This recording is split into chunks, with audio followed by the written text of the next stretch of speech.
नमस्कार सभी को। मेरे चैनल में आप सभी का हार्दिक स्वागत है। आज मैं उपस्थित हूँ मुंशी प्रेमचंद द्वारा लिखित उपन्यास गोदान का 17वां भाग लेकर, और इसके पिछले के अंक जो भी हैं वो मेरे आपको इसी चैनल पर प्लेलिस्ट के अंतर्गत प्राप्त होंगे। सुनिएगा अवश्य। तो आइए कथानक प्रारंभ करते हैं। वह इसी तैस में आकर होरी से बोली, मैं तो दोनों बैल मांग रहे हैं तो दे क्यों नहीं देते। उनका पेट भरे, हमारे भगवान मालिक हैं, हमारे हाथ तो नहीं काट लेंगे। अब तक अपनी मजूरी करते थे, अब दूसरों की मजूरी करेंगे। भगवान की मर्जी होगी तो फिर बैल बधिये हो जाएंगे और मजूरी ही करते रहें तो कौन बुराई है। बूढ़े सूखे और जोत लगान का बोझ तो ना रहेगा। मैं न जानती थी ये हमारे बैरी हैं, नहीं गाय लेकर अपने सिर पर विपत्ति क्यों लेती। उस निगोड़ी का पौरा जिस दिन से आया घर तहस नहस हो गया। भोला ने अब तक जिस शस्त्र को छिपा रखा था अब उसे निकालने का अवसर आ गया। उसे विश्वास हो गया कि बैलों के सिवा इन सबों के पास कोई अवलंब नहीं है। बैलों को बचाने के लिए ये लोग सब कुछ करने को तैयार हो जाएंगे। अच्छे निशानेबाज की तरह मन को साध कर बोला, अगर तुम चाहते हो कि हमारी बेइज्जती हो और तुम चैन से बैठो तो ये न होगा। तुम अपने 200 को रोते हो, यहाँ लाख रुपए की आबरू बिगड़ गई। तुम्हारी कुशल इसी में है कि जैसे झुनिया को घर में रखा था वैसे ही घर से उसे निकाल दो। फिर न हम बैल मांगेंगे न गाय का दाम मांगेंगे। उसने हमारी नाक कटवाई है तो मैं भी इसे ठोकरे खाते देखना चाहता हूँ। वह यहाँ रानी बनी बैठी रहे और हम मुँह में कालिख लगाए उसके नाम को रोते रहे, ये नहीं देख सकता। वह मेरी बेटी है, मैंने उसे गोद में खिलाया और भगवान साखी है, मैंने उसे कभी बेटों से कम नहीं समझा। लेकिन आज उसे भीख मांगते और घूर पर दाना चुनते देखकर मेरी छाती शीतल हो जाएगी। जब बाप होकर मैंने अपना हृदय इतना कठोर बना लिया तब सोचो मेरे दिल पर कितनी बड़ी चोट लगी होगी। इस मुँहजली ने 7 पुस्तक का नाम डुबा दिया और तुम उसे घर में रखे हुए हो। इस मुँहजली ने तो मेरा नाम ही डुबा दिया, अब तुम इसे घर में रखे हुए हो। ये मेरी छाती पर मूंग दलना नहीं तो और क्या है। दनिया ने जैसे पत्थर की लकीर खींचते हुए कहा, तो मैं तो मेरी भी सुन लो। जो बात तुम चाहते हो वह न होगी, 100 जन्म तक न होगी। दुनिया हमारी जान के साथ है। तुम बैल ही तो ले जाने को कहते हो, ले जाओ। अगर इससे तुम्हारी कटी हुई नाक जोड़ती हो तो जोड़ लो, पुरखों की आबरू बचती हो तो बचा लो। दुनिया से बुराई जरूर हुई। जिस दिन उसने मेरे घर में पाँव रखा मैं झाड़ू मारने को उठी थी, लेकिन जब उसकी आंखों से झरझर आंसू बहने लगे तो मुझे उस पर दया आ गई। तुम अब बूढ़े हो गए मैं तो, पर आज भी तुम्हें सगाई की धुन सवार है, फिर वह तो अभी बच्चा है। भोला ने अपील भरी आंखों से होरी को देखा। सुनते हो होरी इसकी बातें, अब मेरा दोस्त नहीं है, मैं बिना बैल लिए न जाऊंगा। होरी ने दृढ़ता से कहा, ले जाओ, फिर रोना मत कि मेरे बैल खोल ले गए। नहीं रोऊंगा।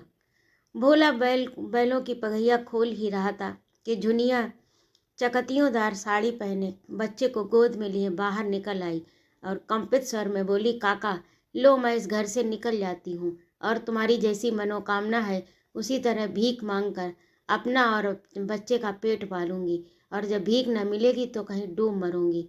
भोला खिसियाकर बोला, दूर हो मेरे सामने से, भगवान न करे मुझे तेरा फिर मुंह देखना पड़े, कुलच्छनी कुल कलंकिनी कहीं की।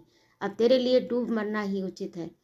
जुनिया ने उसकी ओर ताका भी नहीं। उसमें वह क्रोध था जो अपने को खा जाना चाहता था, जिसमें हिंसा नहीं आत्मसमर्पण है।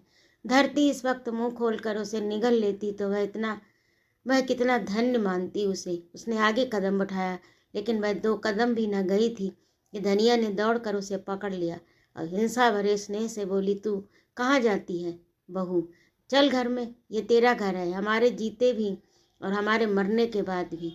डूब मरे वह जिसे अपनी संतान से बैर हो।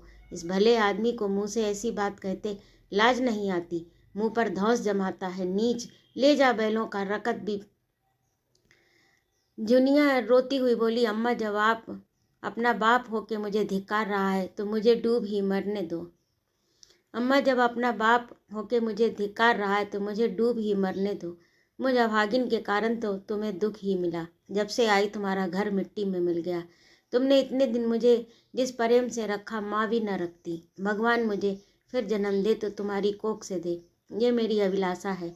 धनिया उसको अपनी ओर खींचती हुई बोली, वह तेरा बाप नहीं, वह तेरा बैरी है, हत्यारा है। माँ होती तो अलबत्ते उसे कलक होता। ला सगाई, मेहरिया जूतों से न पीटे तो कहना। जुनिया सास के पीछे पीछे घर में चली गई। उधर भोला ने जाकर दोनों बैलों को खूंटों से खोला। हाँकता हुआ घर चला, जैसे किसी नेवते में जाकर पुरियों के बदले जूते पड़े हों। अब करो खेती और बजाओ बंसी। मेरा अपमान करना चाहते हैं सब, न जाने कब का बैर निकाल रहे हैं।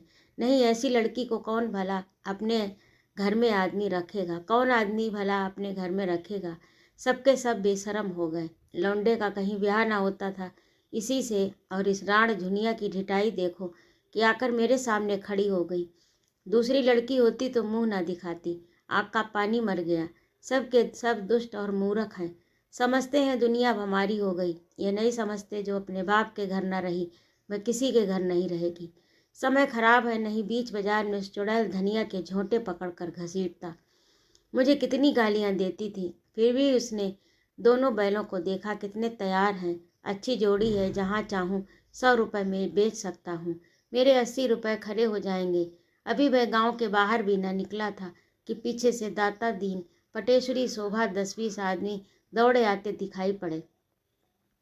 भोला का लहू सर्द हो गया। अब फौजदारी हुई, बैल भी छिन जाएंगे, मार भी पड़ेगी। वह रुक गया कमर कसकर। मरना ही है तो लड़कर मरेगा। दाता दीन ने समीप आकर कहा, ये तुमने क्या अनर्थ किया भोला? उसके बैल खोल लिए। वह कुछ बोला नहीं, इसी से शेर हो गए। सब लोग अपने अपने काम में लगे थे, किसी को खबर भी न हुई। होरी ने जरा सा इशारा कर दिया होता, मैं तुम्हारा एक एक बाल चुन जाता। भला चाहते हो तो चलो बैल, जरा भी भलमनसी है तुम में तो बांधो चल के वहीं। पटेश्वरी बोले, ये उसके सीधेपन का फल है। तुम्हारे रुपए उस पर आते हैं तो जाकर दीवानी में दावा करो, डिग्री कराओ। बैल खोल ले जाने का तुम्हें क्या अख्तियार? अभी फौजदारी में दावा कर दें तो बंधे बंधे फिरो। भोला ने दबकर कहा, लो लाला साहब, हम कुछ जबरदस्ती थोड़े ही खोल लाए, होरी ने खुद दिए हैं। पटेश्वरी ने शोभा से कहा, तुम बैलों को लौटा दो शोभा। किसान अपने बैल खुशी से देगा तो इन्हें हल में जोतेगा। भोला बैलों के सामने आकर खड़ा हो गया। हमारे रुपए दिलवा दो, हमें बैलों को लेकर क्या करना? हम बैल लिए जाते हैं, अपने रुपए के लिए दावा करो, और नहीं तो मार कर गिरा दिए जाओगे। रुपए दिए थे नगद तुमने। एक कुलच्छनी गाय बेचारे की सिर मड़ दी और उसके बैल खोल लिए जाते हो। भोला बैलों के सामने से न हटा, खड़ा रहा गुमसुम, दृढ़, मानो मार कर ही हटेगा। पटवारी से दलील करके वह कैसे पेश पाता। दाता दीन ने एक कदम आगे बढ़कर अपनी झुकी कमर को सीधा करके ललकारा, तुम सब खड़े ताकते क्या हो? मार के भगाओ इसको, हमारे गांव से बैल खोल ले जाएगा। बंसी बलिष्ठ युवक था, उसने भोला को जोर से धक्का दिया। भोला संभल न सका, गिर पड़ा। उठना चाहता था कि बंसी ने फिर एक घूंसा दिया। होरी दौड़ता हुआ आ रहा था। भोला ने उसकी ओर 10 कदम बढ़कर पूछा, ईमान से कहना होरी, मैंने बैल जबरदस्ती खोल लिए। दाता दीन ने इसका भावार्थ किया, ये कहते हैं कि होरी ने अपनी खुशी से बैल मुझे दे दिए, हमें को उल्लू बनाते हैं। होरी ने सकताते हुए कहा, ये मुझसे कहने लगे होरी ने सकुचाते हुए कहा कि ये मुझसे कहने लगे कि बैल मुझे दे दो। दाता दीन ने भावार्थ किया, ये कहते हैं कि होरी ने अपने खुशी से बैल मुझे दे दिए, हम ही को उल्लू बनाते हैं। होरी ने सकुचाते हुए कहा, ये मुझसे कहने लगे या तो झुनिया को घर से निकाल दो या मेरे रुपए दो, नहीं तो मैं बैल खोल ले जाऊंगा। मैंने कहा, मैं बहू को तो ना निकालूंगा, न मेरे पास रुपए हैं। अगर तुम्हारा धर्म कहे तो बैल खोल लो। बस मैंने इनके धर्म पर छोड़ दिया और इन्होंने बैल खोल लिए। पटेश्वरी ने मुँह लटकाकर कहा, जब तुमने धर्म पर छोड़ दिया तब कोई की जबरदस्ती? उसके धर्म ने कहा कि लिए जाता है, जाओ भैया, बैल तुम्हारे हैं। दाता दीन ने समर्थन किया, हाँ, जब धर्म की बात आ गई तो कोई क्या कहे। सबके सब होरी को तिरस्कार की आंखों से देखते परास्त होकर लौट पड़े। विजयी भोला शान से गर्दन उठाए बैलों को ले चला। मालती बाहर से तितली है, भीतर से हंसमुखी। उसके जीवन में हंसी ही हंसी है। केवल गुड़ खाकर कौन जी सकता है, और जिए तो कोई सुखी जीवन ना होगा। वह हंसती है इसलिए कि उसे इसके दाम भी मिलते हैं। उसका चहकना चमकना इसीलिए नहीं है कि वह चहकने को ही जीवन समझती है, या उसने निजत्व को अपनी आंखों में इतना बढ़ा लिया कि जो कुछ करे अपने लिए करे। नहीं, वह क्यों चहकती है और विनोद करती है कि इससे उसके कर्तव्य का भार कुछ हल्का हो जाता है। उसके बाप उन विचित्र जीवों में थे जो केवल जवान की मदद से लाखों के वारे न्यारे करते थे। बड़े जमींदारों और रईसों की जायदादें बिकवाना, उन्हें कर्ज दिलाना या उनके मामलों को अफसरों से मिलकर तय कर देना, यही उनका व्यवसाय था। दूसरे शब्दों में दलाल थे। इस वर्ग के लोग बड़े प्रतिभावान होते हैं। जिस काम से कुछ मिलने की आशा हो वह उठा लेंगे, किसी न किसी तरह उसे निभा भी देंगे। किसी राजा की शादी किसी राजकुमारी से ठीक करवा दी, 10-20 हजार रुपये उसी में मार लिए। यही दलाल जब छोटे छोटे सौदे करते हैं तो टाउट कहे जाते हैं, और हम उनसे घृणा करते हैं।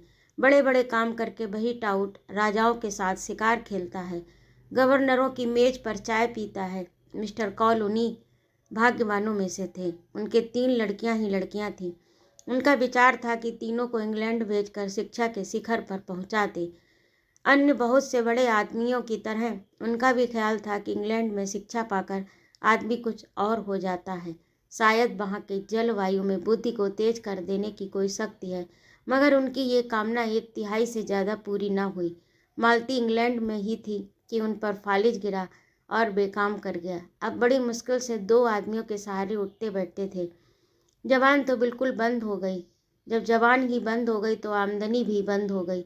जो कुछ थी जबान की ही कमाई थी, कुछ बचा रखने की उनकी आदत न थी। अनियमित आय थी और अनियमित खर्च था। इधर कई साल से वह बहुत तंग हाल हो रहे थे। सारा दायित्व मालती पर आ पड़ा। मालती के 400-500 रुपये में वह भोग विलास और ठाट बाट तो क्या निभता। हाँ, इतना था कि दोनों लड़कियों की शिक्षा होती जाती थी और भले मानसों की तरह जिंदगी बसर होती थी। मालती सुबह से पहर रात तक दौड़ती रहती, चाहती थी पिता सात्विकता के साथ रहें, लेकिन पिताजी को शराब कबाब का ऐसा चस्का पड़ा था कि किसी तरह गला न छोड़ता था। कहीं से कुछ न मिलता तो एक महाजन से अपने बंगले पर प्रोनोट लिखकर 1000-2000 ले लेते। महाजन उनका पुराना मित्र था, जिसने उनकी बदौलत लेन देन में लाखों कमाए थे और मुरौवत के मारे कुछ न बोलता था। उसके 25,000 चढ़ चुके थे और जब चाहता कुर्की करा सकता था, मगर मित्रता की लाज निभाता जाता था। आत्मसेवियों में जो निर्लज्जता आ जाती है वह कौल में भी थी। तकाजे हुआ करते थे, उन्हें परवाह नहीं। मालती उनके अपव्यय पर झुंझलाती रहती, लेकिन उनकी माता जो साक्षात देवी थी और इस युग में भी पति की सेवा को नारी जीवन का मुख्य हेतु समझती थी, उसे समझाती रहती, इसलिए गृह युद्ध न होने पाता। संध्या हो गई थी, हवा में अभी तक गर्मी थी, आकाश में धुंध छाया हुआ था। मालती और उसकी दोनों बहनें बंगले के सामने घास पर बैठी हुई थीं। पानी न पाने के कारण वहाँ की दूब जल गई थी और भीतर की मिट्टी निकल आई थी। मालती ने पूछा, माली क्या बिल्कुल पानी नहीं देता? मझली बहन सरोज ने कहा, पड़ा पड़ा सोया करता है सुअर, जब कहो तो 20 बहाने निकालने लगता है। सरोज बीए में पढ़ती थी, दुबली सी, लंबी, पीली, रूखी, कटु। उसे किसी की कोई बात पसंद नहीं थी, हमेशा ऐब निकालती रहती थी। डॉक्टरों की सलाह थी कि वह कोई परिश्रम ना करे और पहाड़ पर रहे, लेकिन घर की स्थिति ऐसी न थी कि उसे पहाड़ पर भेजा जा सकता। सबसे छोटी वरदा को सरोज से इसीलिए द्वेष था कि सारा घर सरोज को हाथों हाथ लिए रहता था। वह चाहती थी कि जिस बीमारी में इतना स्वाद है वह उसे ही क्यों नहीं हो जाती। गोरी सी, गर्भशील, स्वस्थ, चंचल आंखों वाली बालिका थी, जिसके मुख पर प्रतिभा की झलक थी। सरोज के सिवा उसे सारे संसार से सहानुभूति थी। सरोज के कथन का विरोध करना उसका स्वभाव था। बोली, दिन भर दादाजी बाजार बेचते रहते हैं, फुर्सत ही कहाँ पाता है, मरने को छुट्टी तो मिलती नहीं, पड़ा पड़ा सोएगा।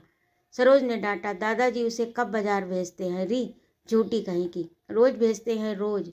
अभी तो आज ही भेजा है, कहो तो बुलाकर पुछवा दूँ। पुछवाएगी? बुलाऊं? मालती डरी। दोनों गुज जाएंगी तो बैठना मुश्किल कर देंगी। बात बदल कर बोली, अच्छा खैर होगा, आज डॉक्टर मेहता का तुम्हारे यहाँ भाषण हुआ था सरोज। सरोज ने नाक सिकोड़ कर कहा, हाँ हुआ तो था, लेकिन किसी ने पसंद नहीं किया। अब फरमाने लगे, संसार में स्त्रियों का क्षेत्र पुरुषों से बिल्कुल अलग है।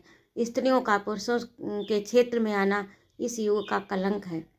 सब लड़कियों ने तालियां और सीटियां बजानी शुरू की। बेचारे लज्जित होकर बैठ गए। कुछ अजीब से आदमी मालूम होते हैं। अपने यहाँ तक कह डाला कि प्रेम केवल कवियों की कल्पना है। आपने यहाँ तक कह डाला कि प्रेम केवल कवियों की कल्पना है। वास्तविक जीवन में इसका कहीं निशान नहीं। लेडी हुक्कू ने उनका खूब मजाक उड़ाया। मालती ने कटाक्ष किया, लेडी हुक्कू ने? इस विषय में वह भी कुछ बोलने का साहस रखती हैं। तुम्हें डॉक्टर साहब का भाषण आदि से अंत तक सुनना चाहिए था। उन्होंने दिन में लड़कियों को क्या समझा होगा। पूरा भाषण सुनने का सब्र किसे था। मैं तो जैसे घाव पर नमक छिड़कते थे। फिर उन्हें बुलाया ही क्यों? आखिर उन्हें औरतों से कोई बैर तो है नहीं। जिस बात को हम सत्य समझते हैं उसी का तो प्रचार करते हैं। औरतों को खुश करने के लिए वह उनकी सी कहने वालों में नहीं है। और फिर भी अभी ये कौन जानता है कि स्त्रियां जिस रास्ते पर चलना चाहती हैं वही सत्य है। बहुत संभव है आगे चलकर हमें अपनी धारणा बदलनी पड़े। उसने फ्रांस, जर्मनी, इटली की महिलाओं के जीवन आदर्श बतलाए और कहा कि शीघ्र ही वीमेंस लीग की ओर से मेहता का भाषण होने वाला है। सरोज को कुतूहल हुआ, मगर आप भी तो कहती हैं कि स्त्रियों और पुरुषों के अधिकार समान होने चाहिए। अब भी कहती हूँ, लेकिन दूसरे पक्ष वाले क्या कहते हैं यह भी तो सुनना चाहिए। संभव है हम ही गलती पर हों। यह लीग इस नगर की नई संस्था है और मालती के उद्योग से खुली है। नगर की सभी शिक्षित महिलाएं इसमें शरीक हैं। मेहता के पहले भाषण ने महिलाओं में बड़ी हलचल मचा दी।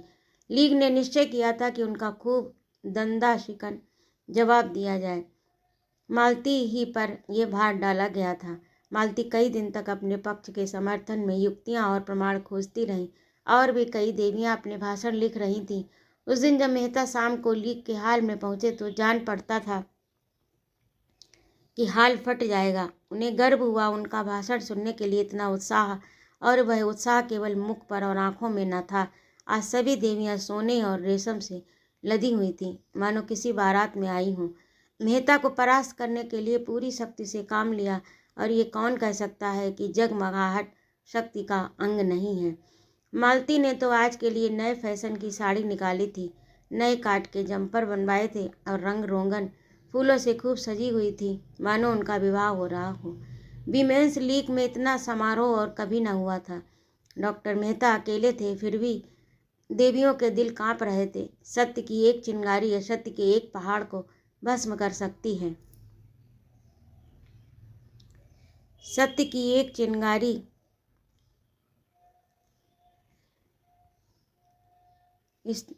सत्य की एक चिंगारी पहाड़ को सत्य की एक चिंगारी असत्य के पहाड़ को भस्म कर सकती है। सबसे पीछे की सफ में मिर्जा और खन्ना संपादक जी भी विराज रहे थे। राय साहब भाषण शुरू होने के बाद आए और पीछे खड़े हो गए।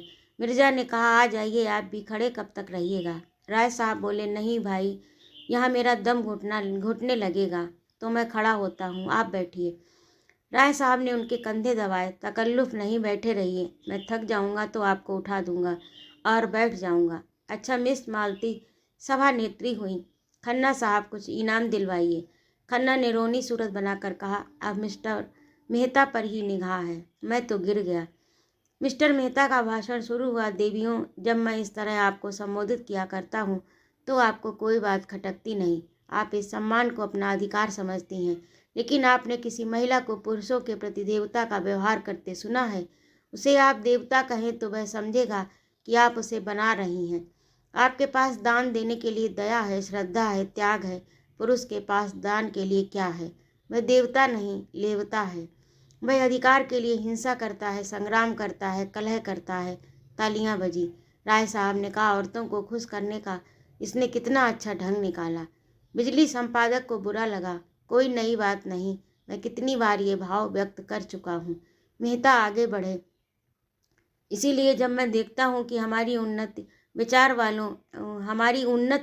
वालों वाली देवियां उस दया और श्रद्धा त्याग के जीवन से असंतुष्ट होकर संग्राम और कलह हिंसा के जीवन की ओर दौड़ रही हैं और समझ रही हैं कि यही सुख का स्वर्ग है, तो मैं उन्हें बधाई नहीं दे सकता। मिसेज खन्ना ने मालती की ओर सगर्व नेत्रों से देखा। मालती ने गर्दन झुका ली। खुर्शीद बोले, अब पढ़िए। मेहता दिलेर आदमी है, सच्ची बात कहता है मुंह पर। बिजली संपादक ने नाक से कोड़ी।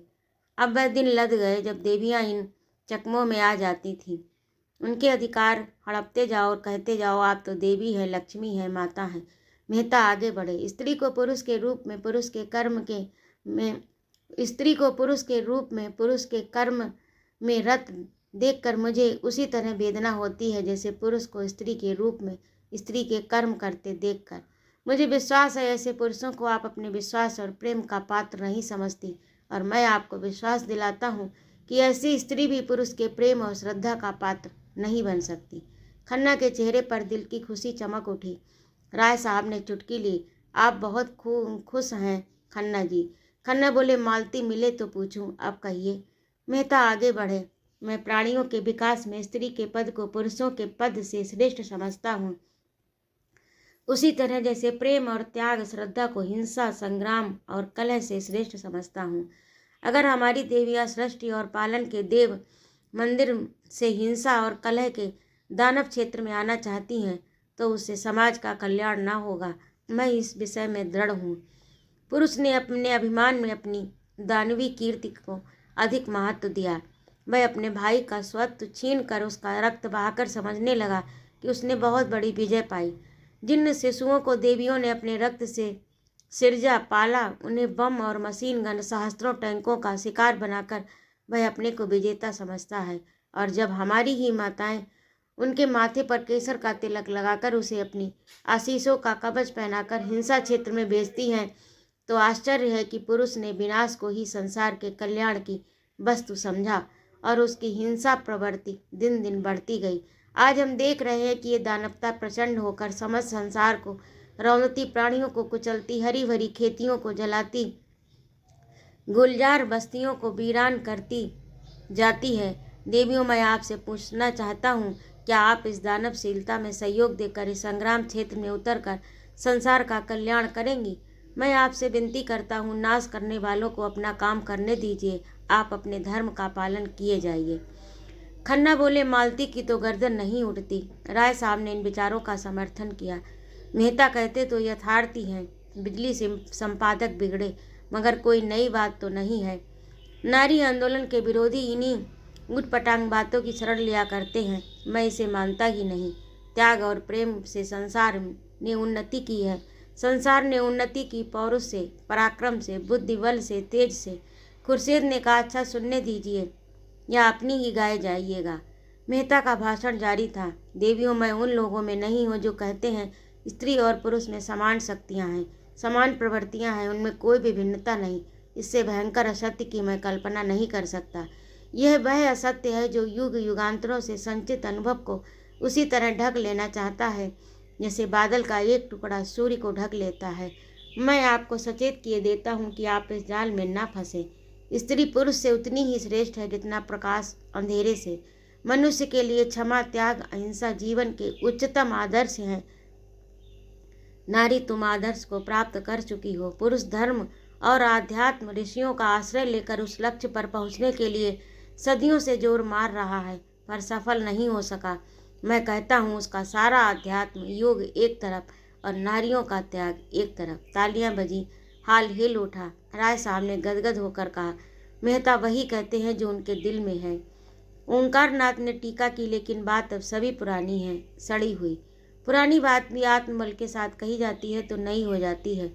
उसे 1000 रुपये हर महीने फटकार कर विलास से उड़ाता हो। जो 1000 रुपये हर महीने फटकार कर विलास में उड़ाता हो, उसमें आत्मबल जैसी वस्तु नहीं रह जाती।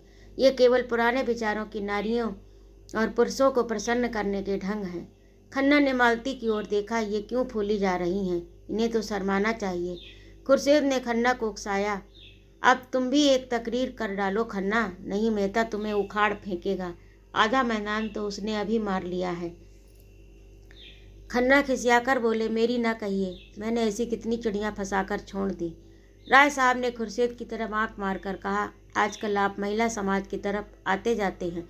सच कहना, कितना चंदा दिया?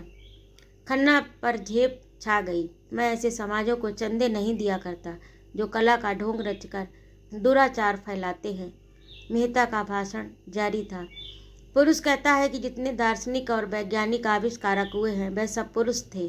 जितने बड़े बड़े महात्मा हुए वह सब पुरुष थे। सभी योद्धा, सभी राजनीति के आचार्य, बड़े बड़े नाविक, बड़े बड़े सब कुछ पुरुष थे। लेकिन इन बड़ों बड़ों के समूहों ने मिलकर किया क्या? महात्माओं और धर्म प्रवर्तकों ने संसार में रक्त की नदियां बहाने और वैमनस्य की आग भड़काने के सिवा और क्या किया? योद्धाओं ने भाइयों की गर्दनें काटने के सिवाय और क्या यादगार छोड़ी? राजनीतिज्ञों की निशानी अब केवल लुप्त साम्राज्यों के खंडहर रह गए हैं और आविष्कारकों ने मनुष्य को मशीन का गुलाम बना देने के सिवा और क्या समस्या हल कर दी? पुरुषों की रची हुई संस्कृति में शांति कहाँ है? सहयोग कहाँ है?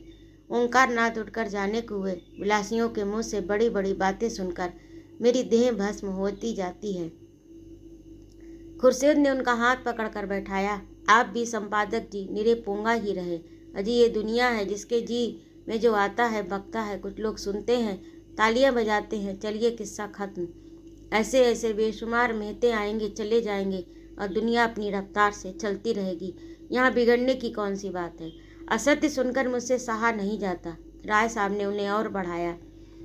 उल्टा के मुँह से सतियों की सी बात सुनकर किसका जी न जलेगा?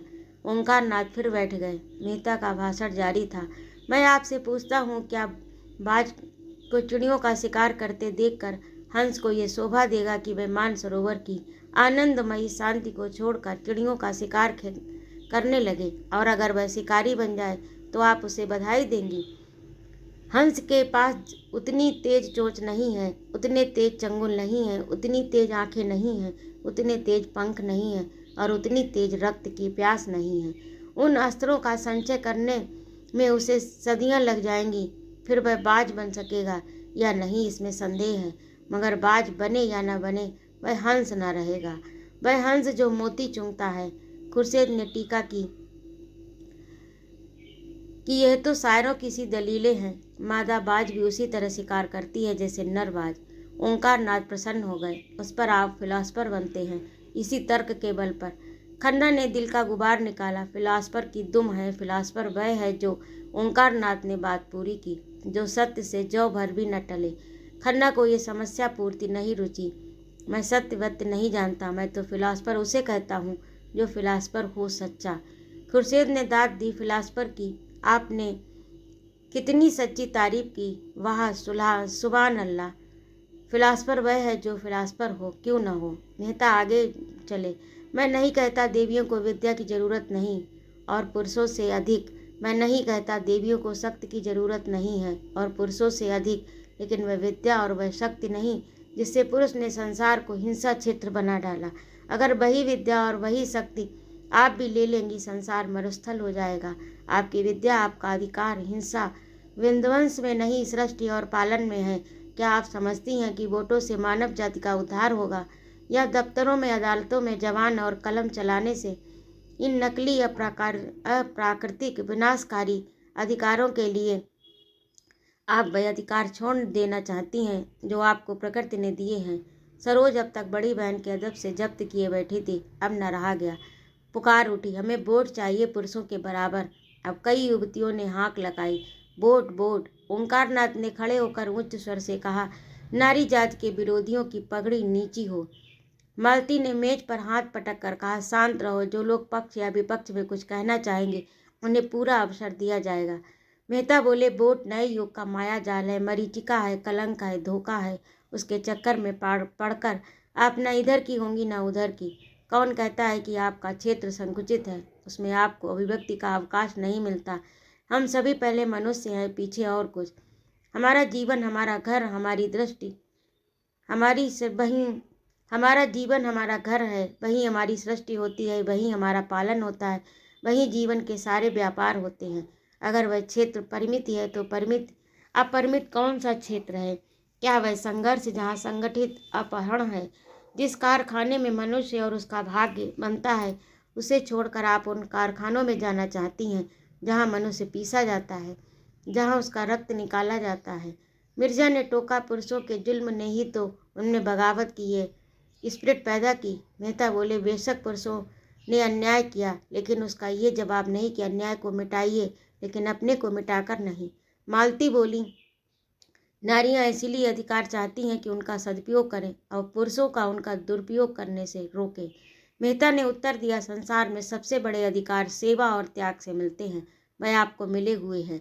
उन अधिकारों के सामने वोट कोई चीज़ नहीं। मुझे खेद है, हमारी बहनें पश्चिम का आदर्श ले रही हैं, जहाँ नारी ने अपना पद खो दिया, स्वामिनी से गिरकर विलास की वस्तु बन गई।